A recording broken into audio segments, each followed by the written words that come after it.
2 माह के मुकम्मल लॉकडाउन के बाद अब आहिस्ता आहिस्ता लॉकडाउन हटाने की कार्रवाई भी शुरू हो चुकी है। इसी सिलसिले में आज जिला कलेक्टर दफ्तर से एक लेटर जारी किया गया है, जिसमें लॉकडाउन में दी जा रही रियायतों की तफसीलात बताई गई है। जिसमें यह कहा गया है कि 15 मई को जिला कलेक्टर दफ्तर से जारी किए गए अहकामात की पाबंदियों में दर्ज झैल उमूर में रियायत देने का ऐलान किया गया है। सभी लाजमी अशिया की दुकानें सुबह 7 बजे से 11 बजे तक खुली रखने की इजाज़त दी गई थी। इन्हें अब सुबह 7 बजे से 2 बजे तक खुला रखने की इजाज़त दी जा रही है। लाजमी अशिया में शामिल नहीं ऐसी भी तमाम चीज़ों की दुकानें, शॉपिंग मॉल और शॉपिंग सेंटर छोड़कर सुबह 7 बजे से 2 बजे तक खुली रखने की इजाज़त दी जा रही है। हफ्ता और इतवार को सभी मार्केट बंद रहेगा। लाजमी अशिया के जुमरे में शामिल नहीं ऐसी चीज़ें भी ई-कॉमर्स के जरिए जारी रहेगी। दोपहर 3 बजे के बाद सिर्फ मेडिकल और दीगर इमरजेंसी खिदमात के तहत शामिल कामों के लिए आने जाने की इजाज़त होगी। बकिया आम लोगों को घर से बाहर निकलने की इजाज़त नहीं होगी। कोरोना से जुड़ी हुई खिदमात के अलावा दीगर तमाम सरकारी दफ्तरों में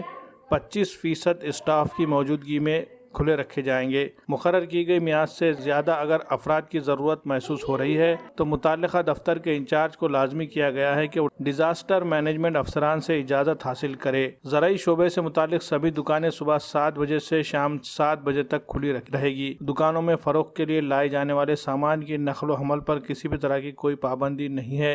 दुकानें खुली रखने के लिए मुकर्रर किए गए औकात के अलावा घर पहुँच कर सर्विस देने वाले अफराद को भी इजाज़त रहेगी। शिथिलता काल आपल्या माननीय मुख्यमंत्री साहेबांनी जनतेशी संवाद साधला आणि त्यानंतर आम्हाला गव्हर्नमेंट ऑफ महाराष्ट्राकडून आम्हाला ते ऑर्डर आले। त्याच्यामध्ये 2 गोष्टी होत्या की ज्या जिल्ह्यांच्या पॉझिटिव्हिटी रेट म्हणजे 100पैकी किती पेशंट पॉझिटिव्ह येतात ते जर 10%च्या खाली असेल आणि टोटल ऑक्सिजनचे बेड 40%पर्यंतच ऑक्युपाय असेल तर त्या जिल्ह्यांना शिथिलता देण्याचा त्याच्या निर्णयामध्ये आहे। त्याच्यामध्ये 2 गोष्टी आहे, इसेन्शियल आणि नॉन इसेन्शियल। इसेन्शियल ह्या 7 ते आधी 11पर्यंत होता तर त्याला 7 ते 2 केलेलं आहे आणि ज्या जिल्ह्यांमध्ये पॉझिटिव्हिटी कमी आहे त्यांना नॉन इसेन्शियलसाठी फॉर एक्झाम्पल म्हणजे आता कपड्याची दुकानं आहे, जोडाची दुकानं आहे, बाकी इतर जे नॉन इसेन्शियल सोडूनसुद्धा जे दुकानं आहे जे स्टँड अलोन आहे आणि मॉलमध्ये नाही आहे अशा लोकांना उघडण्याची मुभा डिस्ट्रिक्ट डिझास्टर मॅनेजमेंट ऑथॉरिटी त्यांनी आपल्या लोकल याच्यावर निर्णय घ्यावा। आपल्याकडे आता पॉझिटिव्हिटी पण कमी आहे आणि डेथसुद्धा कमी झालेलं आहे। त्यामुळे आम्ही आमच्या कमिटीने असा निर्णय घेतला की आपण जे नॉन इसेन्शियल सर्व्हिसेस आहे, ज्या स्टँड अलोन दुकानं आहे म्हणजे मॉल सोडून ते त्यांना आपण 7 ते 2पर्यंत आपण मुभा दिलेली आहे आणि 2 नंतर सगळं काही बंद होईल। फक्त मेडिकलसाठीच लोक बाहेर ज्यांचे कोणी ॲडमिट आहे आणि विथ पास आहे त्यांनाच आपण अलाउड करणार आहे। सर, पण डिझास्टर कमिटीने ज्या इसेन्शियल गोष्टी आहेत त्याच्या सोडून जे तुम्हाला अधिकार दिले होते की तुम्ही चालू करायचे अधिकार आहे, तर तसं कुठलंच दुकान तुम्ही चालू केलेलं नाही आहे? नाही, याच्यामध्ये माझ्या ऑर्डरमध्ये आहे की essential plus non essential, essential 7 ते 2 आणि नॉन इसेन्शियलसुद्धा 7 ते 2 आपण अलाउड केलेलं आहे माझ्या ऑर्डरमध्ये। म्हणजे फॉर एक्झाम्पल ऑटोमोबाईल, कपड्याची दुकानं, चपलांची दुकानं हे सगळे चालू येस, नॉन इसेन्शियलमध्ये आहे ते 7 ते 2च फक्त, 2 नंतर बंद होईल। हॉटेल सर्व्हिस किंवा बांधकाम जे आहे नाही, हॉटेल वगैरे त्यांना टेक अवे राहील, त्यांना लोकांना अलाउड नाही ना। जे माझी जुनी ऑर्डर आहे 12 तारखेची ते स्टँड अलोन ते कंटिन्यू राहील। त्याच्यामध्ये ज्या ज्या अटी शर्ती आहे की कोविडचं प्रोटोकॉल, टेक अवे आणि हे ते तसे स्टँड राहील आणि हे फक्त ॲडिशनल आहे, फक्त आपण दुकानं उघडायची परवानगी दिलेली आहे। सर, असं म्हणतात की तिसऱ्या लाटेमध्ये लहान मुलांना धोका आहे, तर दुसऱ्या लाटेत म्हणजे दुसऱ्या लाटेत काही लहान मुलं बाधित झाली होती का? बाधित जवळपास 100 ते 125 मुलं बाधित झाले होते, पण ते सगळे असिम्प्टमॅटिक होते। म्हणजे आम्ही त्यांची टेस्ट काउंट केली। फॉर एक्झाम्पल आपल्याला माहिती आहे कॉन्टॅक्ट ट्रेसिंग, समज एका घराची आई किंवा वडील पॉझिटिव्ह आले त्याचे आपण जे 20-30 लोकांना त्यांच्यामधले आपण कॉन्टॅक्ट ट्रेसिंग करून त्यांची जाणून बुजून आपण टेस्ट केली, त्यातले ते पॉझिटिव्ह आले, ते CCCमध्ये राहिले, कोणी घरी राहून ते ठीक झाले। सिरियस कोणीच याच्यामध्ये झालेलं नाही। जवळपास 150-200 मुलं ते पण 12 वर्षाच्या वरचे आपण पॉझिटिव्ह त्यामध्ये झालेले आहे। 10%च्या वर जे जिल्हे बाधित आहेत, जिथे आजही पॉझिटिव्हिटी रेट आहे, अशा ठिकाणी कुठल्याही व्यक्तीला ये जा करण्याची परवानगी नाही। आपल्या शेजारी जिल्ह्यांमध्ये अशी परिस्थिती आहे, मग त्याच्यासाठी इथे काय ऑर्डर्स असणार आहेत? त्या लोकांना आपण येऊ देणार आहोत का किंवा आपल्या व्यक्तीला तिकडे जाऊ देणार आहोत का? नाही, त्याच्यामध्ये आपलं जवळपास आपलं जे जिल्हे लागून आहे मॅक्सिमम मराठवाड्याचे आहे आणि विदर्भातला यवतमाळ जिल्हा लागून आहे। त्या जिल्ह्याची पण पॉझिटिव्हिटी रेट 10च्या कमीच आहे आणि बहुतेक तिथचे कलेक्टर पण हे नॉन इसेन्शियलला पण रिलॅक्सेशन देण्याचं त्यांचं हे असेल। आता आपल्याला बघावं लागेल की आजच आम्हाला ऑर्डर मिळाली, आज आम्ही ऑर्डर काढली, आज संध्याकाळपर्यंत बाकी जिल्ह्यांचे काय काय ऑर्डर आहे, मग आपल्याला बॉर्डरवर कॅम्प लावायचा आहे का? कारण आपल्याला ॲडजॉइनिंग निर्मल आणि इकडे बिदर पण आहे, तर तिथचे पॉझिटिव्हिटी रेट काय आहे, तिथं आपण कॅम्प लावणार आहे का, तिथे RT-PCR चेक करणार आहे का, ते आम्ही संध्याकाळपर्यंत त्यांची इन्फॉर्मेशन घेऊन मग आमची स्ट्रॅटेजी समोरची आम्ही चॉकआउट करणार। सर, तिसऱ्या लाटेसाठीची प्रशासनाची काय ते विशेष लहान मुलांसाठी याच्यामध्ये आम्ही ऑलरेडी आमच्या जिल्ह्याचा टास्क फोर्स बनवलेला आहे। त्याच्यामध्ये civil surgeon, dean sir, DHO, CO municipal commissioner आणि आम्ही याच्यामध्ये Indian paediatric association IAP Indian association of paediatrician त्यांचे पण लोक घेतले आहेत. जे लिडिंग पिडियाट्रिशियन आहे जिल्ह्यामध्ये त्यांचा पण आपण त्यांच्यावर समावेश केलेला आहे.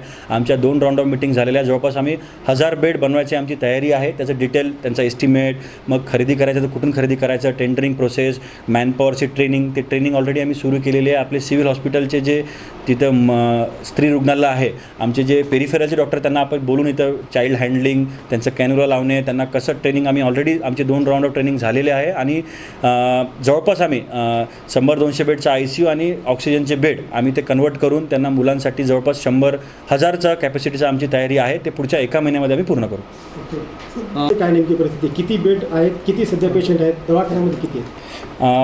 आपलं जर बघितलं याच्यामध्ये जवळपास आम्ही रोजच्या 2,500 ते 3,000 आम्ही चाचण्या करत आहोत. त्याच्यापासून जवळपास 100-125 पेशंट हे पॉझिटिव्ह येतात. दोन्ही RT-PCR आणि रॅट अँटीजन टेस्ट मिळून त्याची पॉझिटिव्हिटी जवळपास 4 आणि 4.5% येते. आता सध्या जर पूर्ण आपले जर तुम्ही ॲक्टिव्ह पेशंट बघितले तर जवळपास 2,000 ते 2,500 ॲक्टिव्ह पेशंट ज्यांना कोविड झालेला आहे. त्यामधले काही लोक हॉस्पिटलमध्ये आहे, काही लोक CCCमध्ये आणि काही लोक होम आयसोलेशनमध्ये आहे. जवळपास 2,000 ते 2,500 पेशंट आपल्याकडे जिल्ह्यामध्ये ॲक्टिव्ह आहे. पहिले आपले जवळपास आपण एका पीकमध्ये मार्चमध्ये जवळपास 20-25 हजारापर्यंत गेलो होतो. आणि डेथसुद्धा आता आजची जर आपण बघितलं, आज जवळपास 150 पॉझिटिव्ह आणि एकच डेथ आहे. ज्यामुळे आपल्या पीकमध्ये आपल्या डेथ जवळपास 30-35पर्यंत गेल्या होत्या. ते आता जवळपास आपण 1, 2 किंवा 3 मॅक्सिमम आपल्या डेथ होते. आणि ह्या डेथ ज्या आहेत त्या एकदम सिरियस पेशंट जे आहे आता ॲडमिट आहे, ज्यांना व्हेंटिलेटर लागलेला आहे, त्यांना बायपॅप लागलेला आहे, अशा लोकांच्याच डेथ होत आहे. कारण बाकी लोकांना आपण चांगला करून आपण त्यांना घरी डिस्चार्ज केलेलं आहे. ते आत्ता जवळपास जर आपण टोटल बघितलं जवळपास 250 पेशंट आपल्याकडे म्युकोरमायकोसिसचे डायग्नोसिस झालेले आहे. त्यातले 10 ते 20 नॉन कोविडचे आणि बाकी सगळं मॅक्सिमम कोविडचे पोस्ट कोविड ट्रीटमेंट घेतलेले लोक आहे. त्यातले आपण जवळपास 70-75 पेशंटला आपण रिलीजसुद्धा केलेला आहे. सर्जरी आणि ॲम्फोटेरिसिन औषध देऊन आपण त्यांना चांगलं करून त्यांना डिस्चार्जसुद्धा केलेला आहे. जवळपास 25 ते 30 पेशंट त्यांना आपण वाचवू शकलो नाही, कारण त्यांची डिसीज एक्सटेन्सिव्ह होती आणि ते आपल्याकडे डिले स्टेजमध्ये आले. त्यामुळे आपण त्यांना सर्जरी आणि औषध जे मेन आहे लायपोझोमल ॲम्फोटेरिसिन बी ते देऊनसुद्धा आपण त्यांना वाचवू शकलो नाही. बाकी 70 ते 80 लोकांना आपण ट्रीटमेंट देऊन, काहींना मेडिसिनल ट्रीटमेंट, काहींना सर्जिकल ट्रीटमेंट देऊन आपण त्यांना डिस्चार्ज केलेला आहे. आणि सध्या आपल्याकडे मुबलक प्रमाणामध्ये औषधी उपलब्ध आहे. आणि अजून आम्ही गव्हर्नमेंटला रिक्वेस्ट केलेली आहे की पेशंटच्या प्रपोर्शनमध्ये आपल्याला औषधी ते देणार आहेत. कारण एका पेशंटला दिवसाचं 40 मिलीग्रामचे 4 वायल, म्हणजे त्याला 10 दिवसाचे 40 वायल त्याला लागत असतात. त्या अनुषंगाने आम्ही डिमांड केलेली आहे. आणि शासनाकडून आम्हाला टप्प्याटप्प्याने औषधी मिळत आहे. असं ॲक्यूट शॉर्टेज मेडिसिनची आणि डॉक्टरची नाही आहे. थँक्यू.